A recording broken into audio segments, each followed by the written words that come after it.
আজকে আমি রান্না করে নিয়েছিলাম ট্যাংরা মাছের ডিম ভুনা আর ট্যাংরা মাছ দিয়ে বেগুন আলুর ঝোল। আসসালামু আলাইকুম, কেমন আছেন সবাই? প্রথমেই আমি বেশ খানিকটা তেলের ভেতরে পেঁয়াজটা কিছুক্ষণ ভাজা ভাজা করে নেওয়ার পরে পরিমাণ মতো শুকনো মশলাগুলো দিয়ে একটু পানি দিয়ে আমি কষিয়ে নেব। মশলাটা কষানো হয়ে গেলে এখানে আগে থেকে কেটে বেছে পরিষ্কার করে রাখা গুলশা মাছগুলো দিয়ে দেব। যেহেতু মাছটার পেট ভর্তি ডিম থাকে, এই জন্য গুলশা মাছটা খেতে অত বেশি ভালো হয় না। মাছটা আমার কষে এলে এখানে মাছগুলো আমি উঠিয়ে রেখে দেব।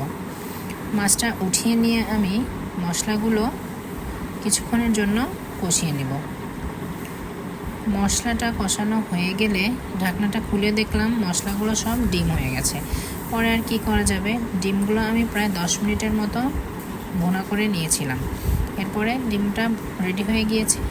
আবার আমি নতুন করে কিছুটা মশলা মাছ রান্নার জন্য দিয়ে প্রায় 10 মিনিটের মতো কষিয়ে নিয়েছিলাম। মশলাটা কষানো হয়ে গেলে এখানে আমি বেগুন আলু টমেটো দিয়ে কষিয়ে নেব। এই তো বেগুন আলু যখন হাফ সিদ্ধ হয়ে আসবে তখন আমি একটু পানি দিয়ে দিব। পানিটা যখন বলক চলে আসবে এখানে আগে থেকে কষিয়ে উঠিয়ে রাখা গুলশা মাছগুলো হালকা হাতে বেগুন আলুর সাথে মিশিয়ে আমি বলক আসার আগ পর্যন্ত রেখে দেব।